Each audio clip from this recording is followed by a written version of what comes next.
தானே பழகா. அம்மா இப்பவும் சொல்லறேன் நான் உனக்கு குடுக்கறேன்னா யாரு எப்ப குடுக்கறது? பொண்ணுகிட்ட இப்போதைக்கு கொடுக்க முடியல. ஆத்தா இன்னைக்கு நான் குடுத்துட்டேன், நாளைக்கு உனக்கு கொடுப்பா. நீ வாங்கிட்டு போ பலகா, அவசரப்படாத. எத்தனை நாள்? 3ஆம் தேதியில இருந்தா? ஆமா பலகா, 3ஆம் தேதி வீடு. ரொம்ப நாள் ஆச்சு. விடு, நீ ஈஸியா சொல்ற. வீட்டுல உட்காந்து விடு, நான் போய் பேச்சு வாங்க பணத்துக்கு. நீ ஏன் பதில் சொல்ற? அம்மா நான் சொல்றேன். சொல்லலாம் பதில். என் பொண்ணுக்கு ஆத்தா நான் குடுத்துட்டேன். என் பொண்ணு கையெல்லாம் உன் கைக்கு வந்ததுக்கு அப்புறம் கொடுக்க வேண்டிய இடத்துல குடுத்துக்க பாலா. எப்ப வரும்? என் பொண்ணு கையில இருந்து பணம் எப்ப நீ வாங்குறியோ அப்ப உன் கைக்கு வந்து சேரும். இதுக்கு பேர் பதிலா? ஆத்தா நான் சொல்றது அதுதானம்மா. என்ன சொல்ற ஆத்தா?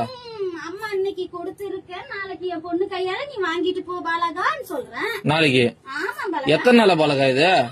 எத்தனை நாளா? இன்னைக்கு தானே சொல்றேன். இத்தனை நாளா எங்க போயிருந்தா? இத்தனை நாளும் அந்த பதில் சொன்னேன். என்ன சொன்னா குடுக்கறேன்னு. இன்னைக்கு என் பொண்ணுக்கு கொடுத்திருக்க, நாளைக்கு நீ வாங்கிட்டு போ பாலகா. உன் பொண்ணு கொடுத்தது இப்ப உன் பொண்ணு கட்ட சொல்லு முதல்ல. என் பொண்ணு கையில இன்னும் பணமா வந்து சேரல. அப்புறம் கொடுக்க வந்து சீரை தான் கொடுத்திருக்க இன்னைக்கு. என் நகையா பவுனா கொடுத்து வச்சுக்கிறியா? நாளைக்கு உன் கையில பணமா வரும் பாலகா. லோனை வாங்கி போட்டு இது ஒரு கதை. லோன் இல்ல, வாங்கின கடனுக்கு தான் எங்க அண்ணனுக்கு நீயே வட்டி கட்டிக்கிட்டு வர. தெரியாதா கோவிந்த்?